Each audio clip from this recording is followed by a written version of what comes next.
esse ano, né? Bastante grande, mas para a glória de Deus, um livro extremamente importante. Pastor Adriano, nesse momento, está ministrando lá na igreja, na segunda igreja presbiteriana de Ceilândia, aniversário da igreja, e nós aqui vamos cultuar ao Senhor. Abra sua Bíblia no livro de Gênesis, capítulo 3, versos de 1 a 7, texto também desafiador, mas não menos importante para nós.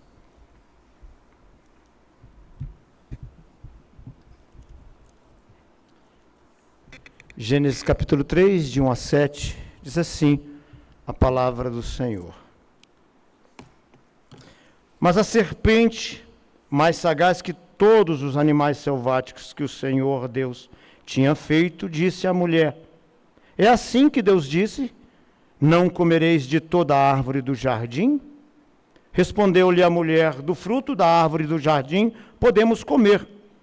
Mas do fruto da árvore que está no meio do jardim, disse Deus: dele não comereis, nem tocareis nele, para que não morrais. Então a serpente disse à mulher: é certo que não morrereis, porque Deus sabe que no dia em que dele comerdes, se vos abrirão os olhos, e, como Deus, sereis conhecedores do bem e do mal. Vendo a mulher que a árvore era boa para se comer, agradável aos olhos, árvore desejável para dar entendimento, tomou-lhe do fruto e comeu, e deu também ao seu marido, e ele comeu. Abriram-se-lhe então os olhos de ambos, e percebendo que estavam nus, coseram folhas de figueira e fizeram cintas para si. Só até aqui, vamos orar. Senhor Deus, obrigado por tua palavra, pelo poder do teu Espírito Santo, nós temos o entendimento. Ó Deus Santo, que nesta noite nós possamos sair daqui edificados por esta palavra. É o que te pedimos em nome de Jesus. Amém. Meus irmãos, esse texto nos fala comumente daquilo que nós conhecemos como a queda. E a queda é um evento cósmico, ela atinge tudo, todas as coisas dentro da criação. E ela traz consequências para toda a criação.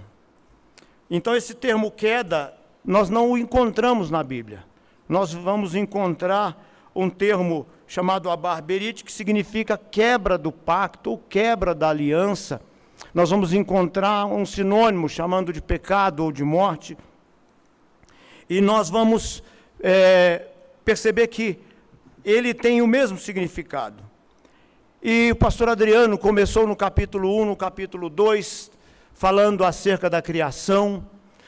E ele pôde explanar um pouco acerca de tantos questionamentos e tantas especulações que tem acerca da criação, se é verdade, se foi uma fábula, não é?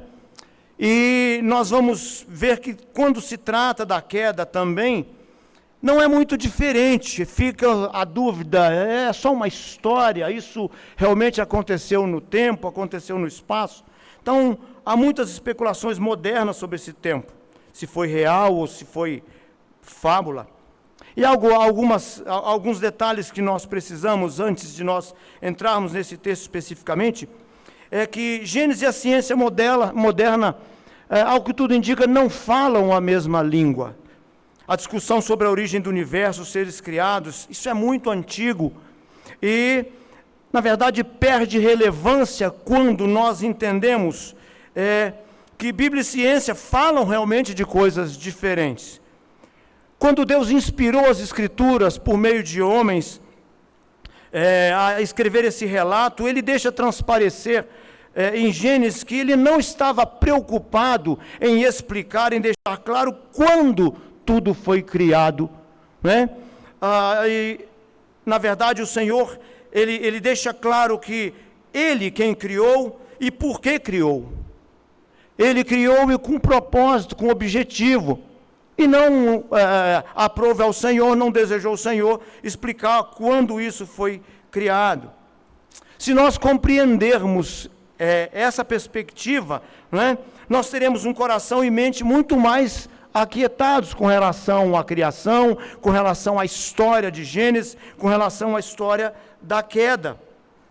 Então, algo que nós imaginamos que a ciência jamais conseguirá responder com precisão quando tudo foi criado, porque pertence somente ao Senhor.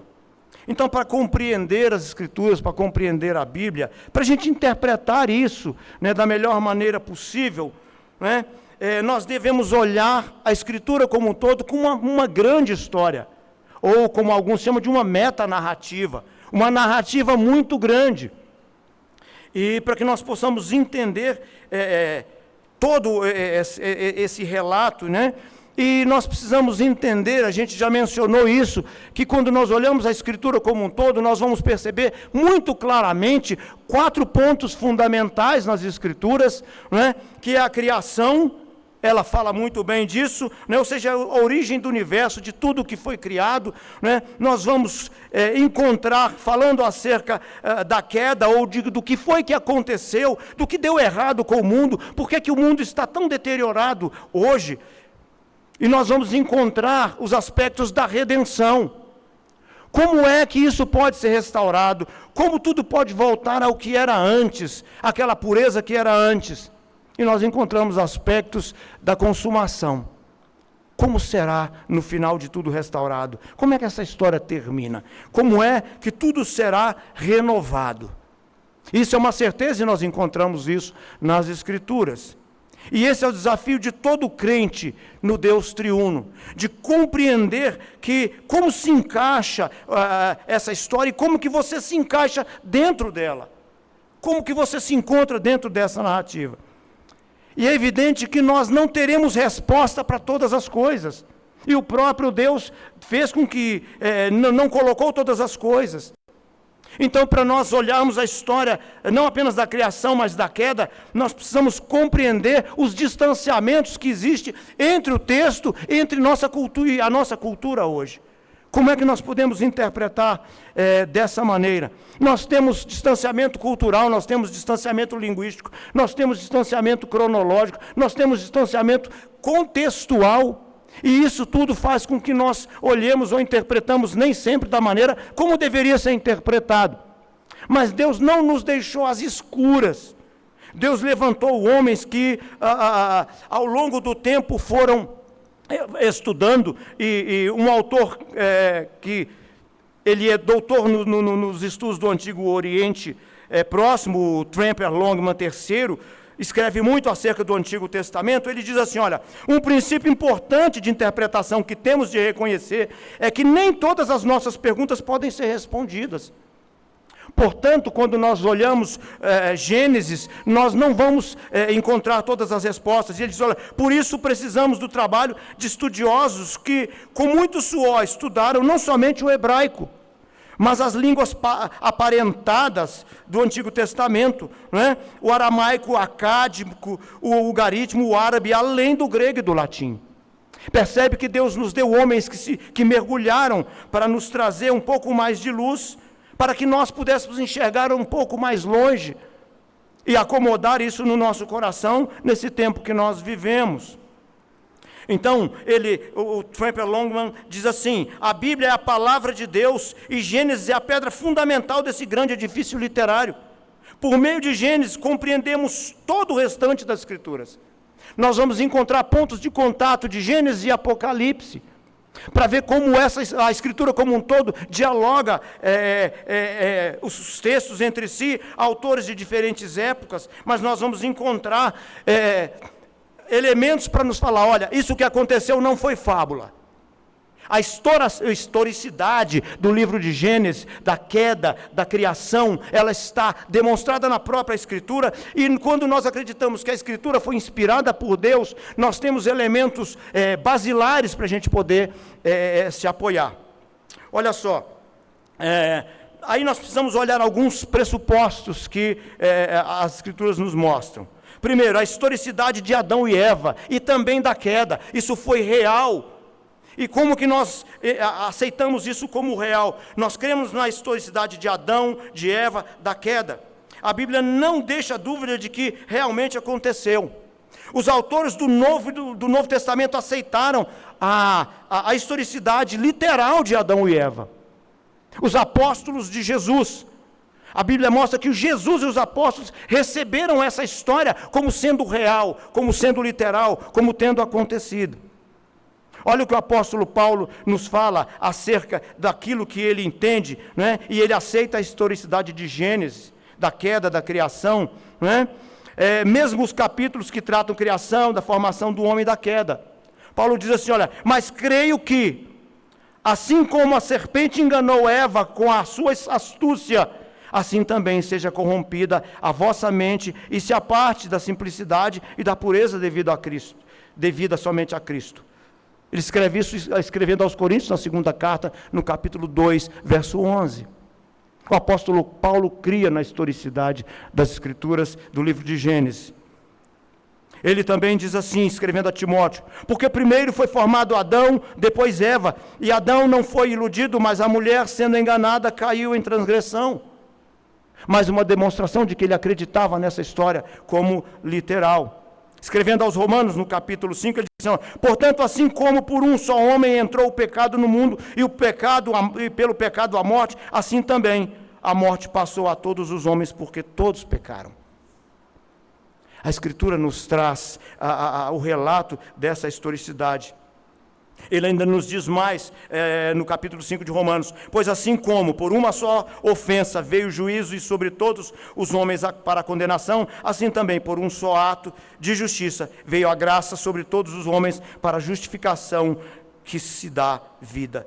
Porque como pela desobediência de um só homem, muitos se tornaram pecadores, assim também por meio da obediência de um só, muitos se tornaram justos.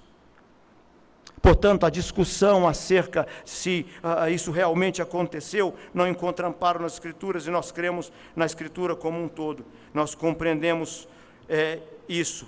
Então, entendido isso, esse texto é fundamental, o texto de Gênesis é fundamental para que nós possamos compreender a Bíblia como um todo. Ele nos fala do início dos nossos problemas. Esse texto que nós lemos mostra como é que tudo chegou ao ponto em que nós vemos o mundo hoje deteriorado. Gênesis 2 nos mostra que o homem e mulher viviam em plena harmonia com Deus, em pureza, em santidade, sem necessidade alguma, estavam plenos de tudo, e eles tinham tudo o que precisavam. Eles estavam em sintonia completa com Deus, em estado de pureza e inocência. Meus irmãos, se o capítulo 1 e 2 de Gênesis narra como foi a criação, o capítulo 3 mostra como foi a quebra dessa aliança, a queda do homem em pecado. Por isso um desafio que nós temos hoje é pensar, como é que nós podemos conhecer o inimigo? Conhecendo o inimigo, sobretudo o inimigo das nossas almas. E o texto começa assim, mas a serpente, mais sagaz que todos os animais selváticos que o Senhor Deus havia feito, disse à mulher. Meus irmãos, a serpente, pelo jeito, se diferenciava dos outros animais. Uma serpente que fala, como que a mulher não imaginou, mas como assim? Só ela fala? Meus irmãos, aí uma curiosidade que nós temos aqui. A serpente, aqui muito provavelmente, nesse momento, e há autores que sustentam esse ponto de vista, a serpente ainda não rastejava. Ela passa a rastejar após a maldição do Senhor, a condenação do Senhor sobre ela. Tinham pensado nisso?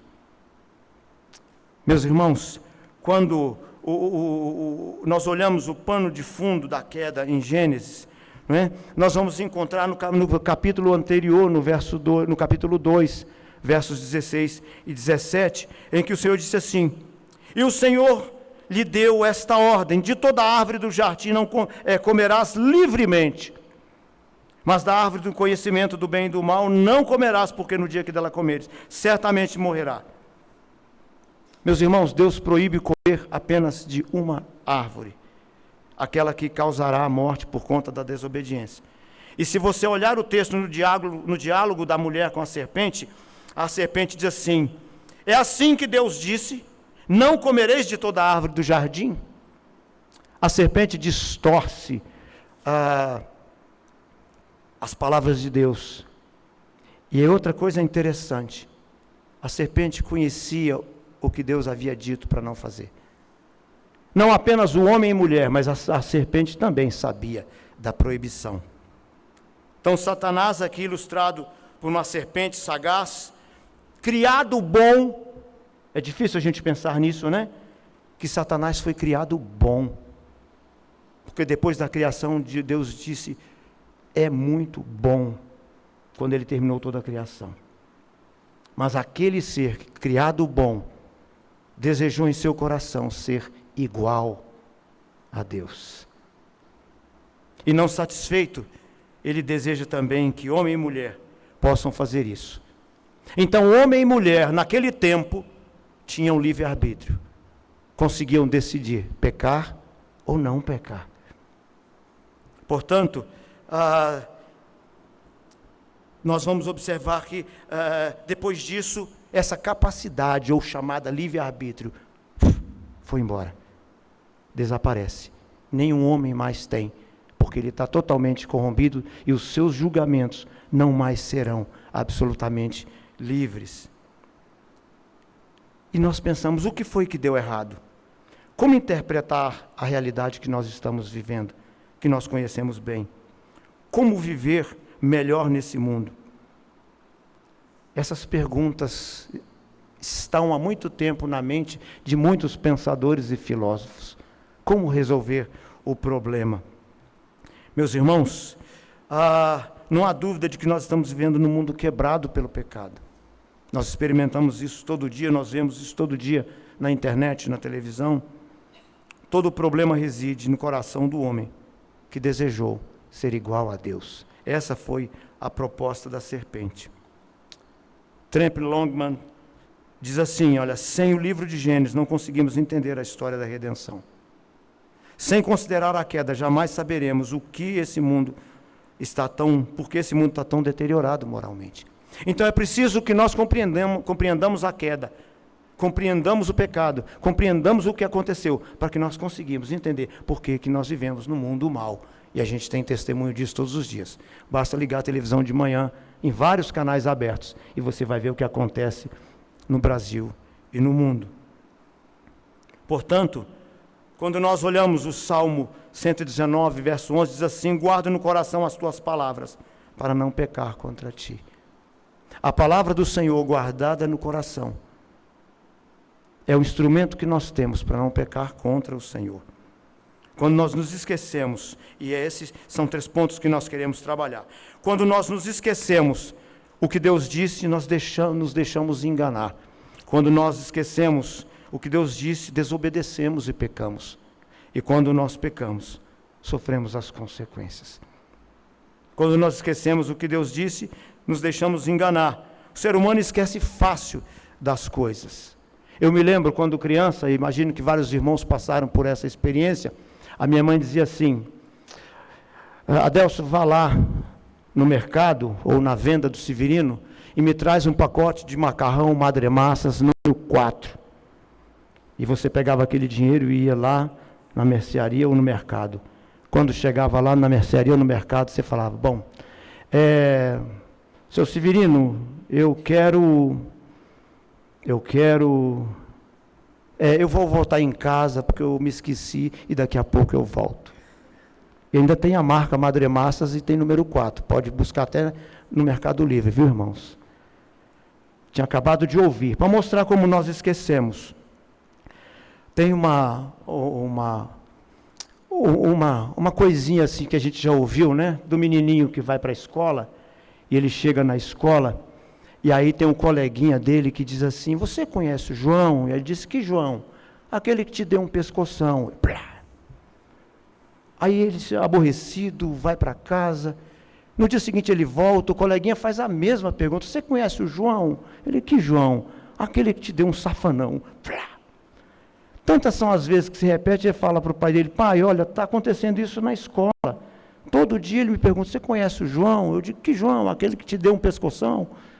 Aí o pai dele fala, meu filho, é o seguinte, você vai resolver esse problema de uma vez por todas, é você mesmo. Você vai chegar na escola, Quando você ouvir, você vai dizer para ele, você conhece o Zé? Quando ele perguntar, que Zé? Você diz, aquele que te deu um pontapé. E pronto. Ele vai para a escola, ele chega lá e diz, olha, você conhece o Zé? Ele fala, o irmão do João? Ele, que João? A memória falha, irmãos. Então, a serpente usa desse expediente. Então, como Eva esqueceu tudo aquilo que o Senhor havia falado? Ela tinha conhecimento da proibição de Deus, tanto quanto Eva e tanto quanto Adão. Esse é o inimigo das nossas almas, não é? E é interessante, a serpente, ela diz assim, é assim que Deus disse, não comereis de toda a árvore. É claro que Deus não disse que eles não deveriam comer de toda a árvore. Não poderiam comer de árvore alguma. Ele disse que eles não poderiam comer de uma árvore específica. E nessa estratégia, nesse diálogo de Eva com a serpente, a estratégia da serpente era desacreditar Deus. Era dizer que Deus era mentiroso, que Deus era egoísta, né? E Eva, acompanhe no verso 2 e 3, Eva tenta defender a Deus. Eva diz assim, olha, respondeu-lhe a mulher, do fruto da árvore do jardim podemos comer, mas do fruto da árvore que está no meio do jardim, disse Deus, dele não comereis, nem tocareis, para que não morrais. Deus não disse que ela não podia tocar. Ela também distorce aquilo que Deus havia dito, envolvida naquele diálogo com a serpente. O objetivo da serpente era dizer que Deus era mentiroso, era lançar dúvidas sobre a bondade de Deus, e ele acaba alcançando o objetivo dele, e nós vamos ver no restante. A proibição do fruto que está no meio do jardim, né? Ela distorce o que Deus havia dito a ela, né? Deus não disse que ela não poderia tocar, essas não foram as palavras do Senhor, né? Meus irmãos, nós nos deixamos enganar quando nós esquecemos aquilo que Deus disse, e hoje o que Ele disse na sua palavra, na sua escritura, e nós ficamos vulneráveis a muitas coisas que nós ouvimos no mundo, ou a muitas coisas que nós ouvimos na cidade. O segundo aspecto é quando nós esquecemos o que Deus disse, nós desobedecemos e nós pecamos. Olha só o que o texto diz aqui. No diálogo com a serpente, ele diz assim, olha, porque Deus sabe que o dia em que dele comerdes, se vos abrirão os olhos, e como Deus sereis conhecedores do bem e do mal. Verso 6, vendo a mulher que a árvore era boa para comer, agradável aos olhos, não é? E árvore desejável para dar entendimento, tomou do fruto, comeu e deu também ao marido, e ele comeu. Meus irmãos, a única limitação que Deus havia dado, que Deus havia imposto, era da árvore do bem e do mal. A serpente estava prometendo um conhecimento absoluto, um conhecimento igual ao de Deus.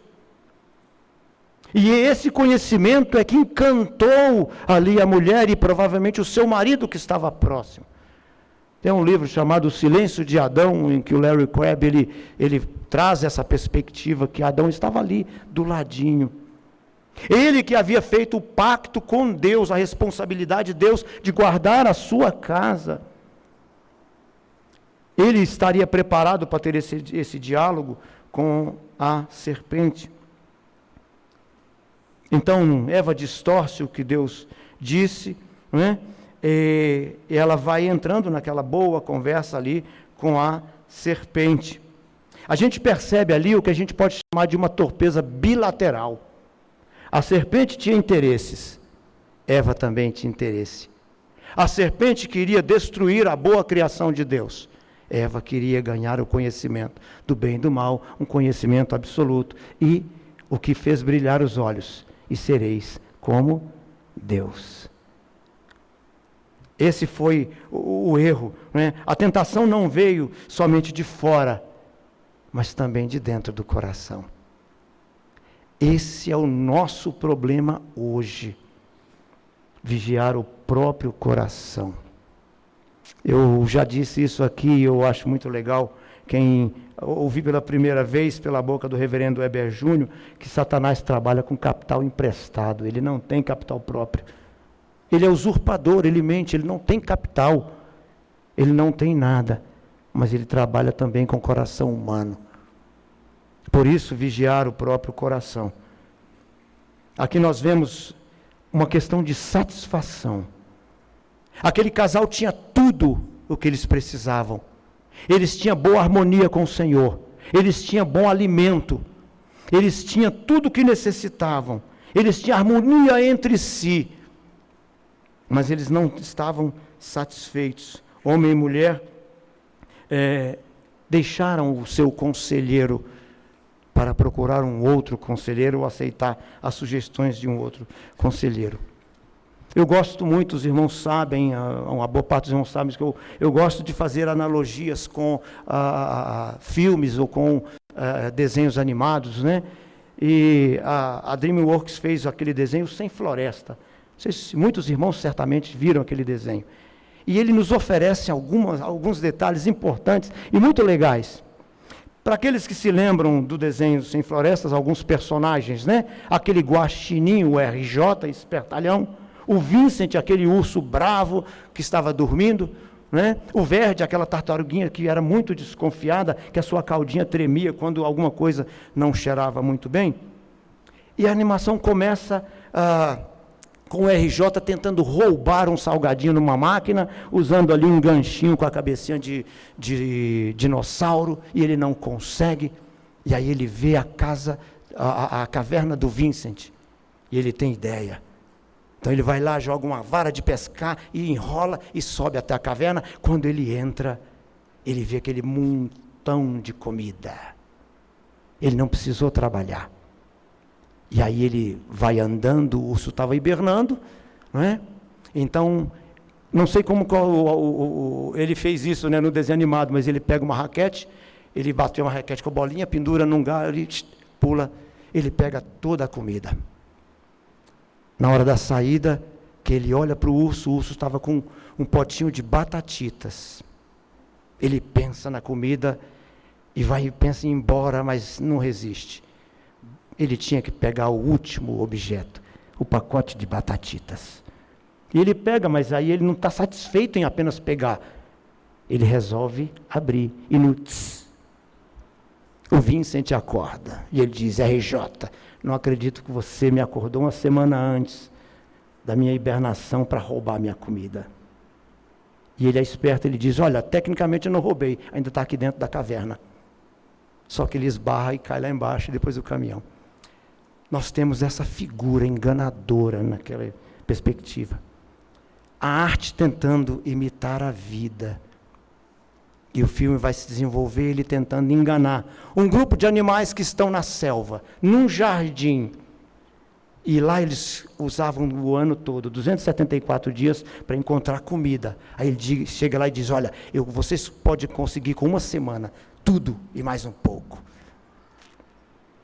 E ainda que eles resistissem, ele abre um salgadinho, tipo Doritos, que o cheiro invade todo mundo. Ele consegue o seu intento. Desse jeito, irmãos. E eles vão para o mundo caótico depois. A satisfação, irmãos, com o Senhor. A satisfação no Senhor. E nos tempos de hoje, o que é que te dá satisfação?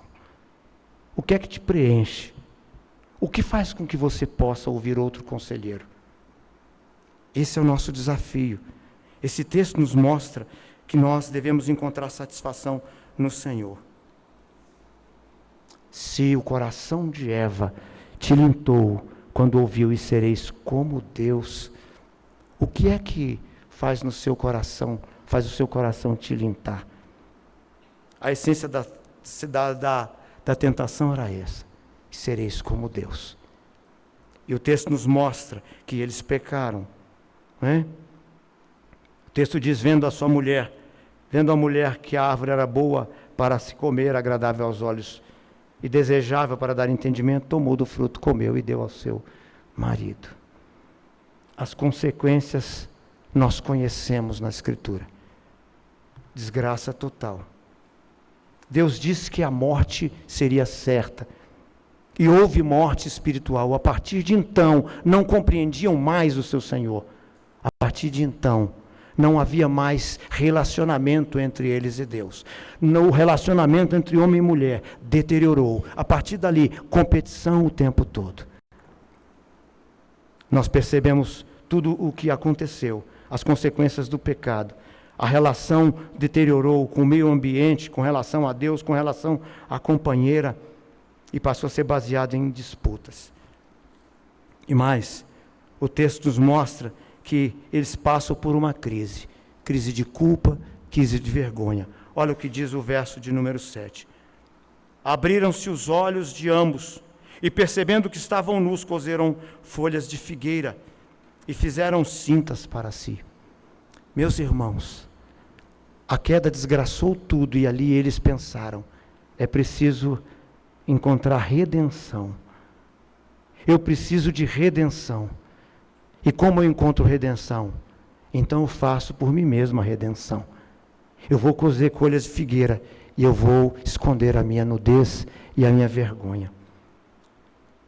Isso deve nos chamar a atenção, que não é possível encontrar redenção dessa maneira. Nós não conseguimos providenciar a nossa redenção.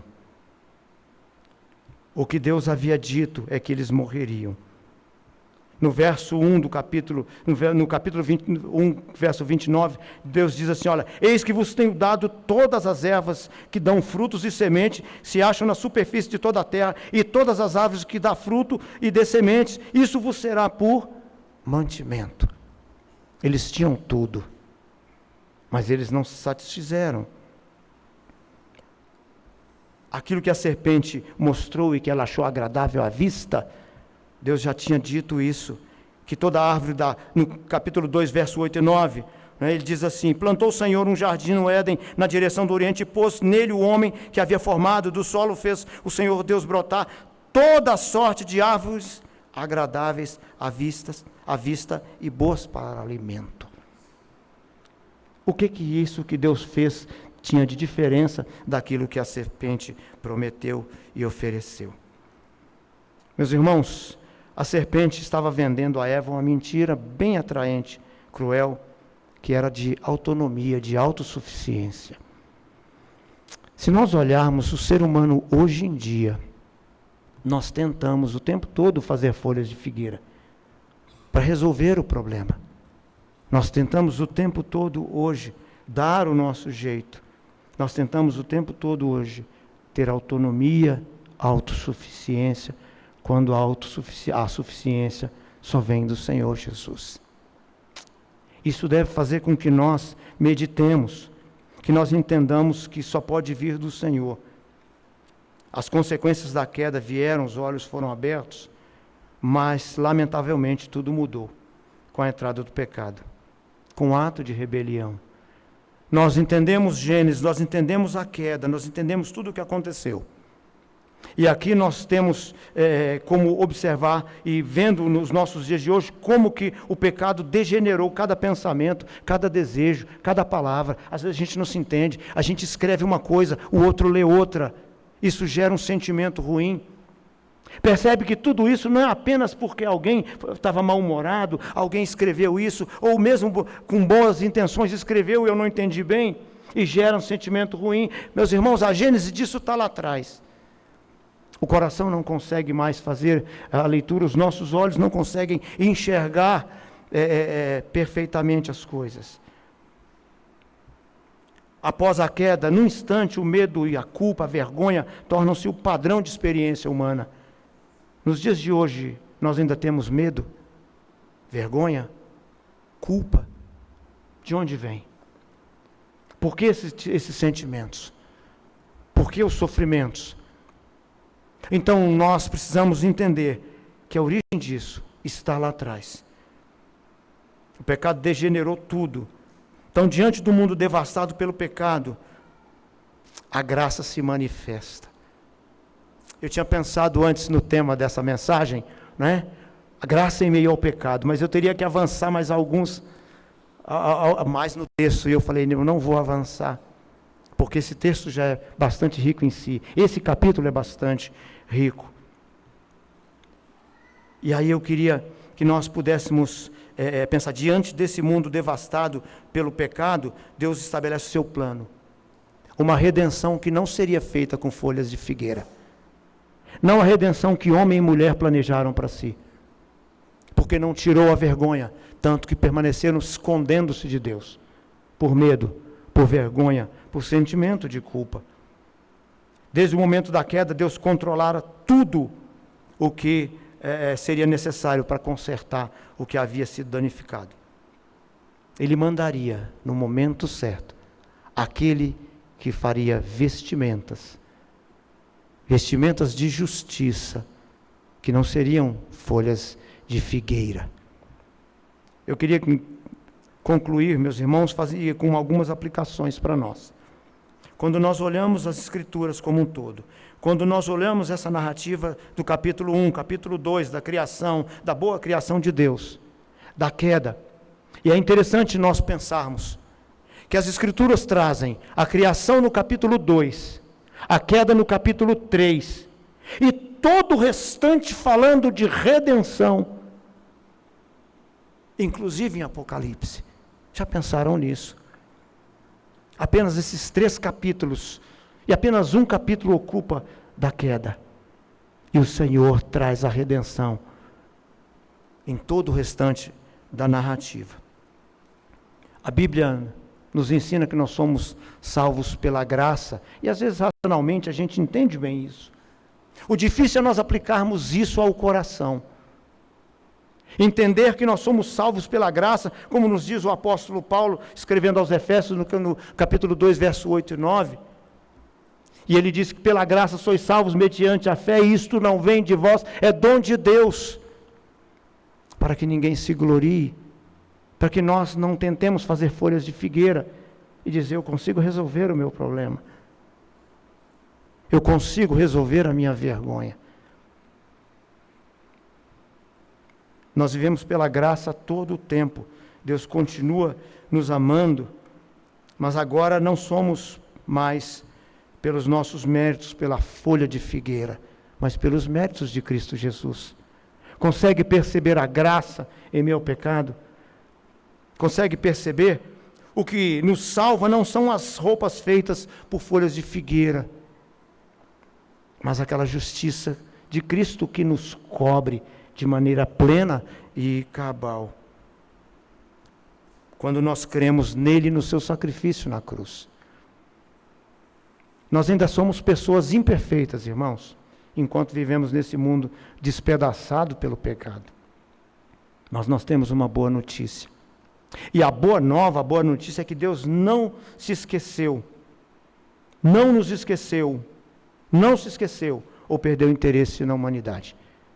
Ainda que seja uma humanidade ainda caída, o que parecia sem sentido, fora de controle, na verdade, nós vemos o desenrolar da graça de Deus, restaurando toda a sua boa criação, até que um dia ela chegue à perfeição que tinha antes da queda e a pureza que há em Cristo Jesus.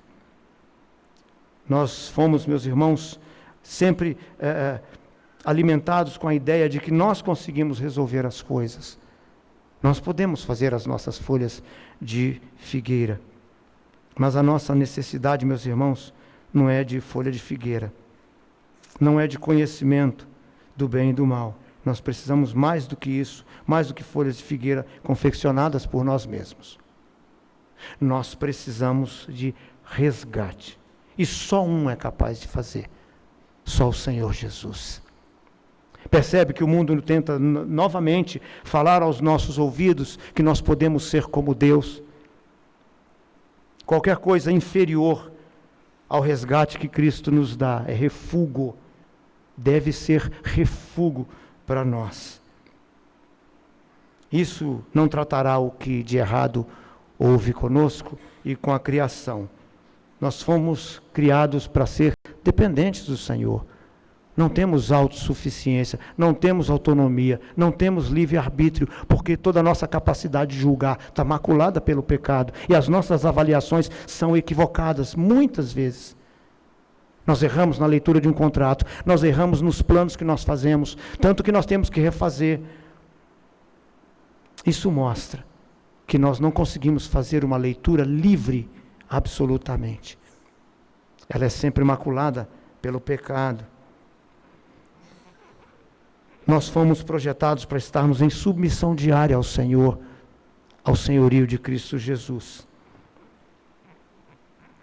Nós devemos estar vivendo para a glória dele o tempo todo. Esse foi o projeto de Deus e fora dele nada dará certo nas nossas vidas.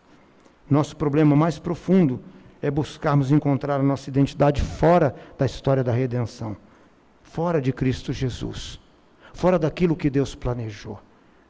Nós podemos fazer 1, 2, 3, 100 mil vezes e vamos chegar à conclusão: não funcionou.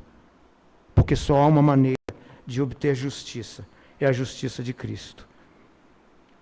Ainda mais hoje, meus irmãos, muitos de nós, às vezes acreditamos nas mentiras da autonomia, da autossuficiência, quando a nossa suficiência vem do Senhor Jesus. O Senhor Jesus sabia e tinha absoluta certeza na historicidade dessa narrativa da queda. Todos os seus apóstolos também. Nós não podemos crer diferente nisso, ainda que ouçamos que a ciência demonstrou isso, que a ciência demonstrou aquilo. Eu vou dizer uma coisa. Eu me lembro de uma obra que Nilza leu e teve que fazer uma resenha quando fazia um curso de pós-graduação do Thomas Kuhn, que falava sobre a revolução, a estrutura das revoluções científicas. E o Thomas Kuhn dizia acerca da ciência, que assim que se descobre algo grandioso, logo depois, quando cai no domínio público, outros descobrem que aquele plano não era perfeito. E aquele paradigma cai. E um após o outro vai caindo, vai caindo, vai caindo. Portanto, a ciência não consegue demonstrar como isso aconteceu. Não consegue demonstrar quando aconteceu. Porque Deus não desejou. Ele desejou apenas deixar para nós que Ele criou, que Ele sustenta e que Ele levará o seu plano adiante, porque Ele tem um propósito e um propósito santo. Que o Senhor coloque nos nossos corações essa certeza e nos faça amar cada vez mais a sua palavra. Amém? Vamos orar? Senhor Deus, quão grande, ó Deus santo, é o teu amor pelo teu povo. Nós reconhecemos, ó Deus, que esse mundo em que vivemos, tal qual lá no princípio, tenta nos dizer que nós poderemos ser como o Senhor. Mas o Senhor, na sua infinita graça e misericórdia, ó Deus Santo, continua nos conduzindo em graça. Não desistiu do teu povo. E ao longo das Escrituras nós vamos entender, ó Deus Santo, que Cristo Jesus veio para resgatar aquele que estava perdido, que não conseguia encontrar caminho, cuja vergonha não poderia ser coberta por absolutamente nada fora de Cristo Jesus e da sua justiça, que nos cobre e nos apresenta a Deus de maneira pura. Somente Ele, sem pecado e sem mácula. Obrigado, Senhor, porque o Senhor nos resgatou, nos tirou da rebelião do coração, que nos mantinha longe do Senhor e nos arrastou para o reino do Teu amor. Ó Deus Santo e Deus bendito, louvado seja o Teu nome. Obrigado porque o Senhor nos traz para viver junto com o Teu povo, aprendendo todos os dias, sendo edificados na Tua palavra, para que nós possamos glorificar o nome do Senhor. Em nome de Cristo Jesus que nós oramos. Amém. Queria chamar a reverenda Farel para fazer